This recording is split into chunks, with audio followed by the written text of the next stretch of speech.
Good morning. My name is Jeff Scanlon. I'm the director of BNI Southwest Ohio and Northern Kentucky. Welcome to the Monday Morning Buzz. I was reading the USA Today Friday evening, and there was an article by the editor entitled, "When News Becomes Too Much." The more I read, the more I realized the news has become too much. Whether you're listening to the radio, you're watching TV, you're reading the paper, you're on the internet, it's just overwhelming, the amount of bad news and information that's coming constantly. It's either the stock market, or it's the number of virus tests, or it's the number of people in the hospital, or it's the recession, it's the number of unemployment applications. It's just entirely too much bad news, at least for me. So I started thinking, this is a situation that we are going to have to live with. I didn't ask for it. You didn't ask for it. I don't think this is the plague of biblical proportions, at least I hope not. Haven't seen any fire out of the sky or tsunamis coming over the expressway. But it is something that's going to be with us for a while. It is something we're going to have to live with, and I think the constant pounding of news and information and doom and gloom is not servicing anybody. I do not think it's well received. So, how about this? I made a list of 5 questions primarily for myself, and I'd like to share them with you. And the question would be, first of all, what is going to happen when this thing finally leaves? And I thought, well, okay, what should we be looking at? Well, I think we probably should be looking at when we're going to be re-engaged, and when we're going to be back to normal, and when we are going to go completely forward as we did in the beginning of the year.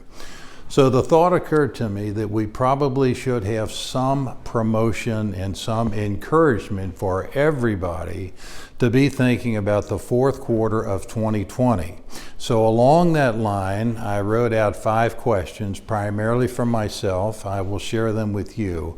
And the questions that I wanted to address is, number 1, am I going to go back to where I was? Well, in many cases, yes. I would like to personally and professionally get back to where we were. If I am going to do that, and the answer is yes, then the first thing I have to do is to revisit my goals. If the answer to that question is no, then if I am seriously going to move in a different direction, then I have to get re-educated. Now is the time to revisit your goals and or to get re-educated on what you see happening to yourself, both personally and professionally, in the fourth quarter of 2020. Second questions would be, what changes might I have or would I be willing to make in my life?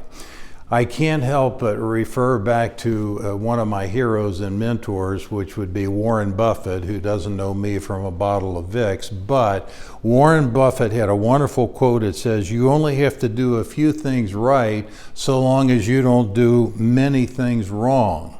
When you stop and think about that, the path of life for most of us is not that difficult if we just keep getting out of our own way. Question number 3 is, who needs my help the most? Well, let's face it, we're all in the pickle. It's a tough time emotionally, it's a tough time financially, but some have it a lot rougher than others. So look around a little bit. Your family certainly should get your primary attention. Second to that, your clients need your attention. Third, the indigent women with children need your attention. The homeless need your attention. The needy, the helpless, those individuals who are hungry, they need your attention. So as tough as we've got it, there are others that certainly have it tougher. The next thing is, for me, number 4, and that is to redirect the thought process. I have a tendency to look at the worst possible scenario in every situation. As an accountant, that's probably just my nature. But what I have to do, and I encourage you to do, is to get out of that mud and start thinking about what are you going to do, where are you going to be, what is the goal and the plan for the fourth quarter of 2020.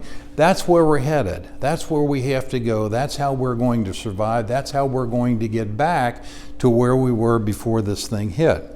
We have to rely on each other.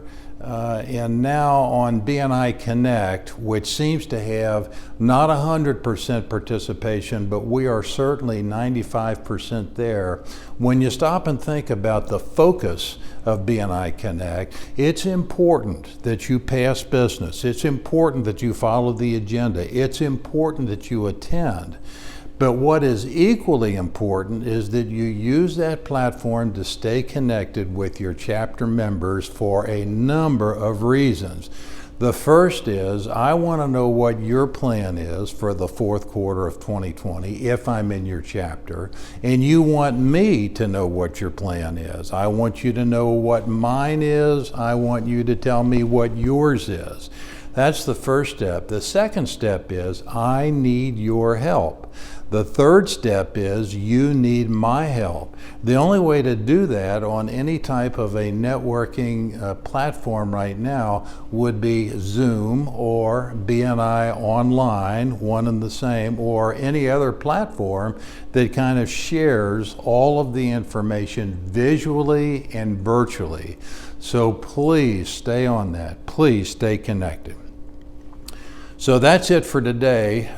If you are watching this YouTube, you got the email through BNI Connect and you clicked on the link. I'm putting another one at the bottom of that email, which is also Ivan Meisner and Frank DiRaffaele.